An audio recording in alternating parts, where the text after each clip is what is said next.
Welcome everybody. My name is Heidi Heseltine and I am founder of the Diversity Study Group, an organisation that exists to promote and support awareness raising and progress for diversity, equity and inclusion in the global maritime sector. And we do that through data gathering, benchmarking, collaboration and advisory services. As part of our DEI in Maritime Playing Your Part programme, we're also showcasing DEI best practice and progress from other sectors, as well as in maritime. And in this respect, it's my absolute privilege and honour to introduce Yasmine Chinwala OBE. Yasmine is a partner with New Financial and specialises in diversity and culture within the financial services sector. New Financial themselves being data partner to the UK Treasury and responsible for monitoring the progress of signatories to the UK Treasury's Women in Finance Charter. Yasmine, thank you so much for joining us. It's an absolute pleasure to have you here. Thank you so much for the invitation, Heidi. We've got so much to discuss today, so I reckon we should just dive straight in. I mentioned there at the start the Women in Finance Charter. So to kick us off, could you explain why and how that emerged? And also, what was the actual problem it was trying to fix? Absolutely. So we have to dial our minds back to 2015. In the UK, we had George Osborne as Chancellor, and he had conducted a review, a productivity review of the UK economy, and he had asked for what are the 5 things that we could do to really boost productivity in the economy. And increasing female labour force participation was part of that, and particularly increasing female representation in good quality, well-paid work. Yeah. So that was kind of the outset, and understanding that actually there is a real need to drive more female representation into senior roles, into the leadership roles in financial services, because of this productivity impact. So it was very much based in productivity. So he then asked Jane Angardia, who was at that time the CEO of Virgin Money, a UK bank, to conduct a review of senior women in financial services. She did a big piece of work with her team, looking at, they did a big survey. They did a poll of many thousands of people. They ran a series of roundtables across the country. And what Jane Ann's goal really was to think about, how do we present diversity as a topic, but particularly the notion of increasing female representation. Yeah. How do we present that as we would present any other business imperative? So she very much she decided that the best way to do this was to have 4 clear pillars, and that basically became the foundations of what became then the Women in Finance Charter. So that was to set a target, to report against that target, and to have an executive who's accountable for reaching the target, and to have the target linked to executive pay in some way. Because that, for her, was how stuff got done within business. So by creating these principles of the Women in Finance Charter, that was really her agenda. It was to make sure that diversity was being treated as any other business imperative. Yeah, and that link to pay, as you were sort of highlighting there, you know, from that perspective was quite critical. And also a really interesting one, because I can imagine that could get quite a bit of pushback along the way. But you've obviously, the Women in Finance Charter, it's been in place, I think, for 5 years now. We're coming up to our 6th annual review. So yes, it launched in 2016. Okay, so in terms of looking at how it's evolved, how, you know, what's the impact been of it, and how has it evolved since the start? Because I understand it's come on quite a journey during that time. So what have the key areas for that been for you? What have you seen? So again, if I ask you to cast your minds back to sort of late 2015, and the team was testing these charter principles with industry and just trying to get a feel for, well, what do you think of this? And what's so interesting is now setting targets is pretty much the starting point of any diversity discussion. But at that time, it was really, really shocking. what is now totally acceptable and actually very much normalized for us at that point was a step too far outside the comfort zone. And I think that the whole point of the charter was to really throw down the challenge to industry, and to also to say to industry, this is something that we are asking you to solve yourself, rather than waiting for regulators or government to come and tap you on the shoulder or give you a kick to say, we're going to regulate for this. So it was very much a adult conversation that this was a set of expectations of the industry, and for the reasons, as I mentioned, around productivity. So I think if we talk specifically about the 4 principles, so setting a target initially was very, very challenging for some companies more so than others, because they also had to be public about that target. So that was really, really difficult. To then publish progress annually against the target was really considered to be something that was, at that time, it just wasn't happening very regularly. Now we're in quite a different position, and I think, as I said, when you start discussing any area of diversity, whether that's around female representation, or I think minority representation, or sexual orientation, or disability, the discussion really starts with, well, what are we going to be measuring? What are we going to be monitoring? Yeah. Who is going to be responsible for this? Having the accountable executive seemed to be pretty straightforward. That was definitely always the least difficult of the 4 principles. Again, there was a lot of challenge, as you mentioned, Heidi, around the link to pay. The link to pay was, Jane Ann really saw that, the review team saw that as being really critical, and really the 4 principles work together and underline each other to really, again, create this sense of this being a business issue. And the link to pay, there were some headlines back in sort of November of 2015, hire more women or lose your bonus. It was all very melodramatic. But what it has meant in practice is that companies, that individuals in organizations have understood that this is part of my day job. I have got to be doing this work to do what I can, where I can, and wherever I can, to increase female representation, and it is part of my day job to be doing that. It's not something that's side of desk or voluntary activity. It's part of my day job. It's part of how I'm going to help the company grow, how I'm going to develop my team. And does that then become more those discussions across those 4 principles have definitely changed over time. And does that then also become more of a business discussion, in the sense of, so people are really taking it on board in that way, that this is part of what I have to do within my role, it's not an add-on, it's very much a fundamental part. Do you think that that translates the interviews to being more of a business strategy? Because one of the things that we're seeing is also, it's part of business. This isn't just an HR issue, it sits firmly within your business responsibilities. And has that, the principles and the way that they've been developed supported that, do you think? Has that made a key difference there? I think they definitely have. That was the whole purpose of them. But what I would say is that just the level of integration is very organization specific. So some companies have got a lot harder job to do around really ingraining this within their culture and within how the company is run and how day-to-day business decisions get made. And what we've seen over the course of the charter, so we did a big 5-year review in 2021, trying to understand, well, what's been the impact of the charter over the past 5 years. And overall, yes, we've definitely seen an increase in female representation. That's definitely happened. So yay. That was kind of the overarching goal, that there should be an increase. But arguably, the increase is not fast enough. So and I think the other thing that we were trying to understand was what's been the impact of the charter on signatories themselves, and perhaps where else has there been impacts. So what I think is particularly interesting to look at from the point of view of signatories themselves, we did a big survey of all the charter signatories, and there's more than 400 in the UK charter, in the Women in Finance Charter. So 56% of respondents said that being a signatory has driven permanent sustainable change in their organisations, and 63%, interestingly slightly higher, think that it's driven change across the sector as a whole. So that, I think, is a really big positive.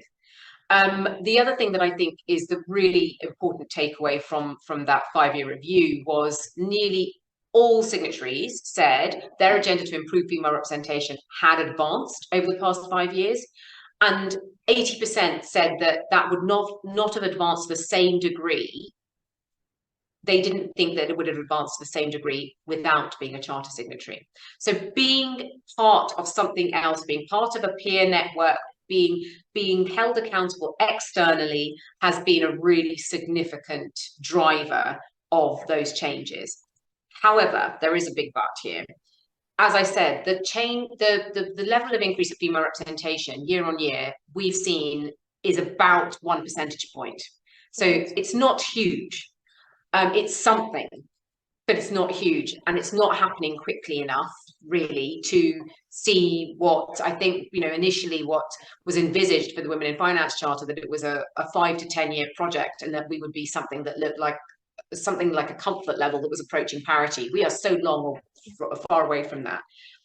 And I think the big thing, that the part of the evolution of the charter that we're at right now is all the low-hanging fruit has gone.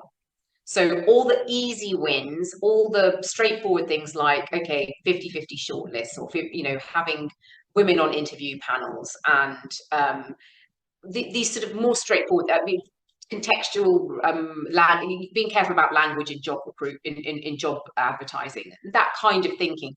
That's all been done. Those things were long overdue, but that's all been done. Now we're at the stage where it's really about testing processes and systems for potential bias and for potential disproportionate impacts on female colleagues as opposed to male colleagues. And this is the really tricky bit. And if we're going to get from something that looks like high teens, low 20s, that shift to high 20s, low 30s, that was the first step. And now the Women in Finance Charter is in the next step, which is far harder, which is moving from that high 30s, low 40s, moving from that mid 20s area into that high 30s, low 40s area, something that looks like parity. Yeah, so a real challenge for you now and on moving that forward. And I can see that, I mean, we're obviously in the maritime section, I'll talk about this in a little bit of time, further behind, I think. So really interested that you're sharing those, and that low hanging fruit in particular, I suspect, is where we are at the moment, which is great. We can make some good gains, but really important to have that awareness of what might be coming further down the line. And I think when we look at the Women in Finance Charter, underpinning that is very much also clearly the collection and the analysis of data.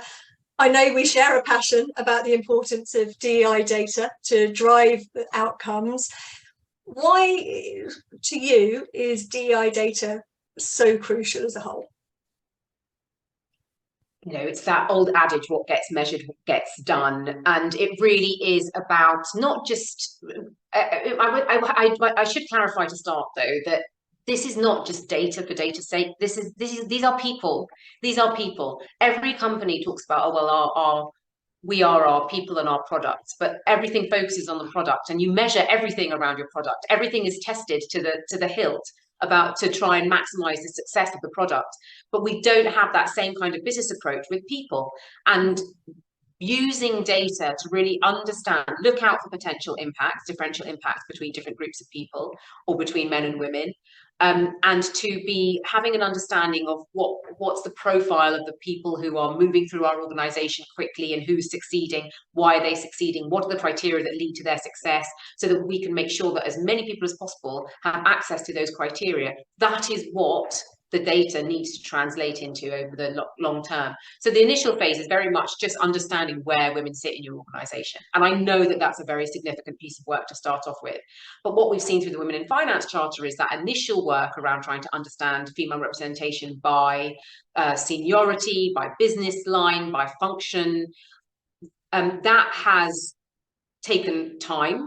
But now that's being used in a much more granular way, so that there's an ability to really track individuals and cohorts through their career life cycle, and understanding, well, actually, how do we make sure that we're introducing the right kind of nudges on decision making at the right time to make sure that we're not going to have disproportionate impacts on women. That is the kind of thinking that we're seeing, and it's taken a long time to get to. The other thing that's really important, so the Women in Finance Charter gets, I feel, very undue criticism, but I'm protective of it. there is, I get asked all the time, and it's the most common question around, well, you know, this is about women and diversity is around a lot more than women. I 100% agree with that, and I don't question that for a moment. What the Women in Finance Charter has done is it's opened the door of our understanding for a much wider discussion on diversity, and we do not really have any other data apart from the female representation data. Getting additional data, whether that's, for example, ethnic minority data, sexual orientation data, disability data, those are sort of the key areas of data growth, as it were. It's a very different kind of discussion, because then you're asking your colleagues to share their personal information. That's a very, very different set of challenges, and it requires a lot of time, a lot of effort, and frankly, a lot of investment. It doesn't come quickly, and it doesn't come easily. And it's very, very easy to underestimate quite how hard it is. So that female representation data is the starting point. And it's a really vital one, because it creates a model for what we can potentially achieve elsewhere. Yeah, no, and I really would encourage, you know, anybody out there, when you're thinking about, well, how do we, you know, where do we begin with this stuff? It really is, look at the data you've already got, looking at female representation, and then start thinking about, well, how could we start building a data set that might reflect this more widely? Because female representation, you'll have that data. You'll have that. Everybody has data on, generally on sex and on age, and all the other characteristics that might be sitting in pockets. But going through and pulling together a really full data picture takes a long time, and it requires a lot of planning. And I'm not saying don't do it. I'm saying be prepared for the amount of work that it takes. And it does. No, you're absolutely right. And we see that through the diversity study group in terms of the data capture that we're doing ourselves. I mean, we are capturing a broader range of data than just the gender, but it's about building the trust, and the organisations having the trust with their employees, and then seeing how we're using it, and that it's actually being used in the right way, and for the right reasons. But what we see when organisations are really starting their journey is exactly what you've said. The actual real focal point in terms of moving the dial has without doubt been the majority on gender, because, as you say, all of that data is there to hand initially in order to start moving the progress. So we're definitely seeing that replicated. In terms of tangible sort of like examples and outcomes, what's really impressed you in relation to how diversity data's informed decisions and then led to those outcomes? Are there any examples that stand out? So I think what so this is quite advanced stuff, but for example, the data can be used for very, very well for hypothesis testing. So for example, when you have conversations like, oh, you know, there's only all these senior management positions, there's so much focus on women, there's nothing for me. And that might be coming from your male population. That kind of discussion, actually, you can then use your data to say, let's talk about what the reality of this, of the data, that the data can show us. Or if you're having conversations where you have people who doubt that there are issues with systems and processes, your data can help point that out.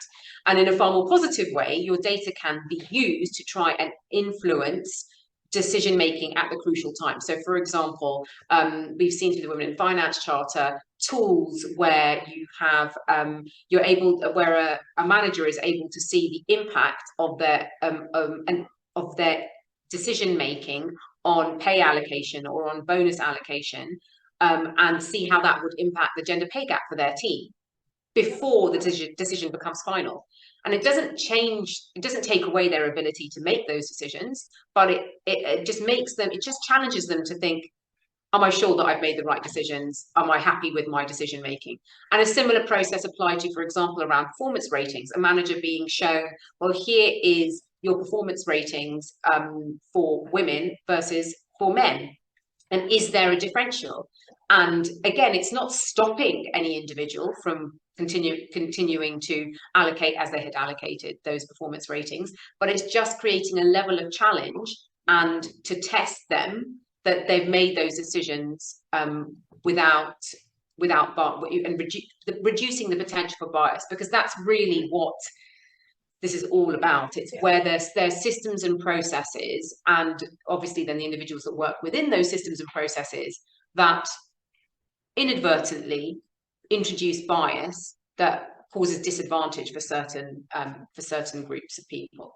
And that's, I think, where we've seen real innovation with the data. The other parts, I think, the other areas I think that there's a lot of innovation in data is, as I mentioned, we're seeing more expansion of the data sets. So primarily that the sort of number one areas around ethnicity, then around sexual orientation and disability.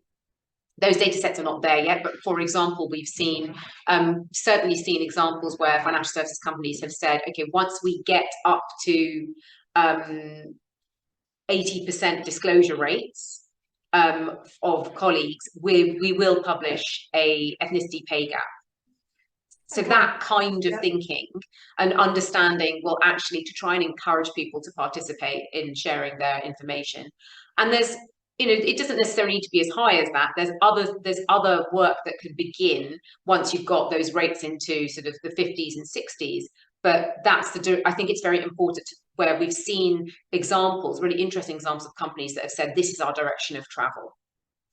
Yeah, okay, really interesting, and again, so relevant to what we're seeing in the maritime sector. We've got a variety of organisations which are just starting their journey, those who are more advanced, and so much what you're saying is ringing true, and also really helping paint a picture for what we might be looking at in the future if we're not now. Obviously, the Women in Finance Charter was created specifically for financial services, but very much, from my understanding, encompasses different players from across the sector, so banks, insurance, asset management, regulators, and so on. As we've discussed before, in the maritime sector, we've launched this year the All Aboard Alliance, and that's very much got some echoes of the Women in Finance Charter in relation to some of the principles and the foundations that it has. So it's really interesting, and particularly given that obviously Women in Finance Charter has more history under its belt. What have you seen to be the advantages of bringing together such a breadth of sector players? Because that's also what we're looking at within the Alliance ourselves. So it really is useful, I think, to understand what that benefit can be to the sector. So everyone is coming at this from a slightly different angle, but the problem is the same, and the solutions are broadly the same. So by sharing that intel, that peer intelligence, and that it's a sense of collaboration and a sense that actually no individual company can fix it. It has to be an industry initiative that works together.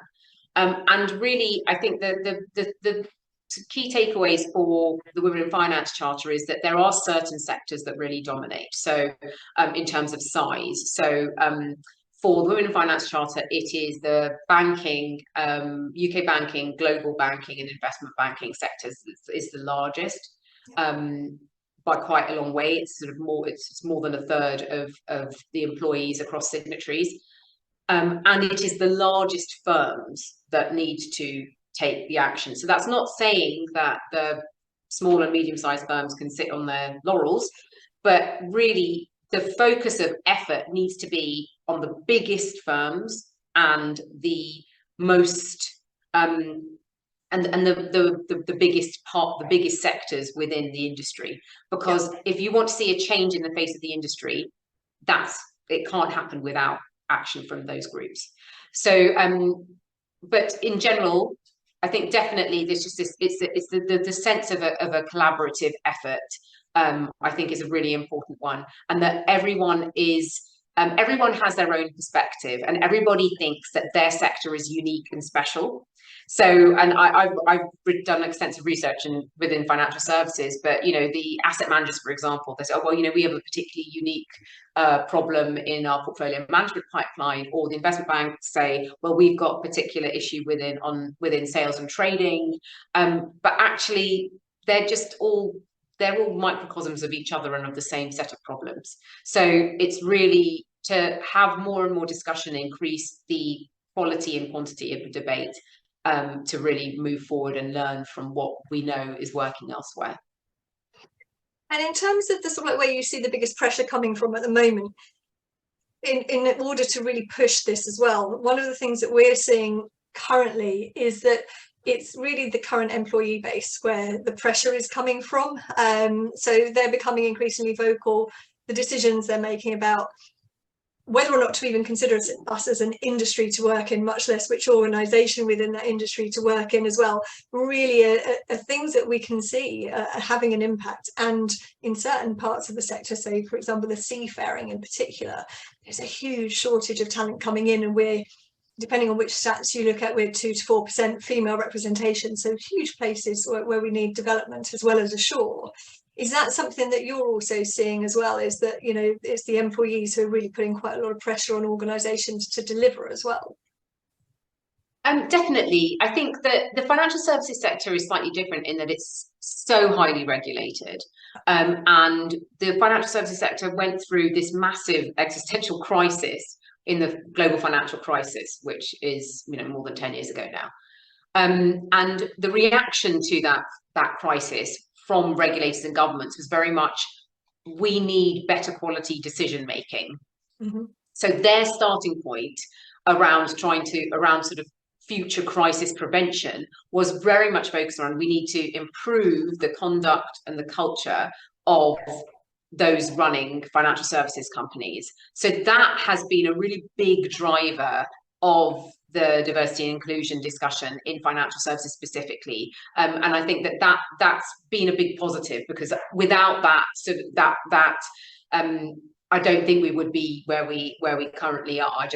It's been a really this is a sector where there, you know, nobody's a natural first mover. They're all excited to do things, but they want somebody else to have done it first. So that's been a really important part of it, because of that. And because that sort of sense of change, and I think driven by the younger generation coming into the workplace, who've got a different understanding and a different, they want a different experience of work. They understand they're going to have to work a lot longer. They want to get more out of their work. They see themselves as being valuable, and that they have something to offer, and they will, if they don't feel that they're getting what they want in one place, they can take themselves elsewhere. So there's a sense of greater portability than I think of skills that people than previous generations have had. So those together, I think that that regulatory push, but alongside that sense of something needs to change because people aren't happy with the way things are working. Those are really fundamental. I think that certainly since the pandemic, and again from the horrific murder of George Floyd, there was which was really magnified by the pandemic.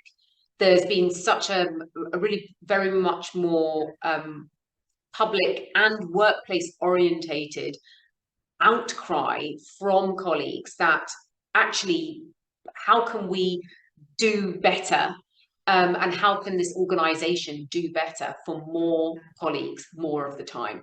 So I think there's various factors in play in terms of the sort of stakeholder groups and the pressures in the financial services. You know, the regulator is a very, very, very big one. But I think that there's definitely read across in that the expectations of people's expectations of work are changing, and they've changed quite rapidly, and the model for work hasn't caught up. No, and we're again something that we're seeing in maritime, and I think obviously we've got a very unique set of employees when you look at the seafarers themselves, who are probably worse affected than any other like work group in a way by being stranded at sea and beyond their contract. So there's that prompted a huge amount of activity and reaction, but also COVID very much at it as a catalyst for the shore-based as well. You know, flexible working, we hadn't even heard of it. Remote working, absolutely not. And of course that changed because of the COVID situation. But also what we've seen is of course, what we're seeing in maritime now is that you have obviously the maritime sector coming together through the All Aboard Alliance and really wanting to work together and collaborate to drive change. And then going back to the point, I think we were talking about a few points here as well, that data underpinning it. So also for the people who are coming into the sector and coming into roles is actually, it's great that we can see the sector driving the change, but we also want to know what does it really look like through the data. So we're seeing that, you know, for example, the annual review that we'll be presenting this year, very much that data is helping understand, well, where are we as a sector? Where do we want to go to, and really help with the progress, which is all tying in with the industry drive and supporting the work that's being done. So I think from a maritime perspective, we're at a much stronger point than we've been for a number of years. I hope that continues. That being said, I think we still recognise that we're significantly behind other sectors and industries in relation to DEI, very much that diversity data area. You've obviously experienced that sector change, we've been talking about it, but from a different area. If you had to reflect on your real key takeaways of the changes that you've seen and the journey that you've seen the financial services sector go through, what would those be? So my number one would be, you have to really know the reason why you're doing this. So it's really trying to bring your diversity goal, whatever that is, into strategy, and being really clear about, well, what's the purpose of doing this? How does it tie in with our strategy? Why are we trying to accomplish it? And then off that, then you can start thinking about how. So really urge you to think about that. Why is this important to our business? Who's it important to? You know, why are we doing this? And therefore you can start thinking about what you want to achieve. Secondly, the monitoring and really trying to get as granular as possible with data and expanding the data set. Otherwise, everything remains anecdotal. Yeah. And the anecdotal discussion, I'm not saying it's meritless, because voices are data too, but you want the hard numbers, because without that, you're not going to have the monitoring. And you need to be understanding, well, are things changing? Once you know why you're doing it, and then you're thinking about how you're doing it, then it's the measuring the impact of what you're doing and really trying to understand if there's change. I suppose for maritime, I would say really, there's so much work on this done elsewhere in other sectors that you're not starting from scratch. You can really lean on what's been successful elsewhere, yeah, and what's worked well, and draw inspiration and just steal the ideas. It doesn't matter. This is a collaborative effort. And I suppose really understanding that it takes time. We're talking about very, very ingrained cultural change, and that has been very much ingrained and designed into the systems and processes that were built for a certain type of man who worked a certain type of way. And that has fundamentally got to change if it's going to work for more people. For not just for women, but also for men who want to work a different kind of way, and for anyone. I think that understanding of well, we're doing all these things, but things aren't changing. There's a lot of significant systems and process work that needs to be done, and it will take time, it will take effort, it will take resource. Absolutely, and I think you've summed it up brilliantly there. I think it is very much in terms of, you've got to have those foundation blocks in place for the change to take, but building the foundations, it does take a huge amount of time, and particularly for organisations that themselves are already established. So it's sometimes changing what you've got and chipping away at the old foundations to put slightly new ones in place. I think a great point as well on the data. It takes a long time, but you have to really start gathering that data to start the journey, and that's what we're seeing that in maritime, and it's great for you to be, I suppose, giving us that reassurance, Yasmine, that we're in the right place, considering we're still largely at the start. I think 4 years ago when I started Diversity Study Group, none of this was happening.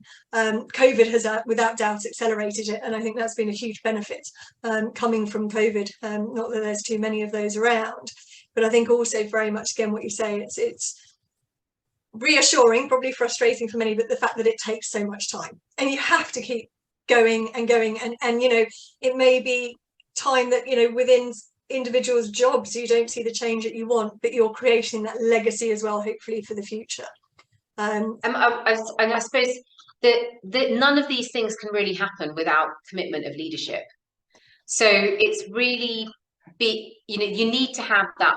It's almost permission, but it's also, you've got to have that motivation and that constant drumbeat from leadership, because otherwise it will always be side of desk, and it needs to be very clearly communicated. And and as I mentioned already, that's the beauty of the charter principles. It makes it very, they're set up in a way that helps every individual view any work that they have to do around diversity, be it female representation or any other aspect of diversity, view it as part of their day job. And actually, it is a part of my day job. It is an important part of my day job and how I get rewarded, to be developing my team properly, making sure that I am leading inclusively, and making sure that I am managing everybody well and to the best of my ability, and to get the most out of my team. And that kind of thinking takes time to develop and then to bring it into strategy. But at the same time, I suppose my sort of number one thing is just start. Don't wait.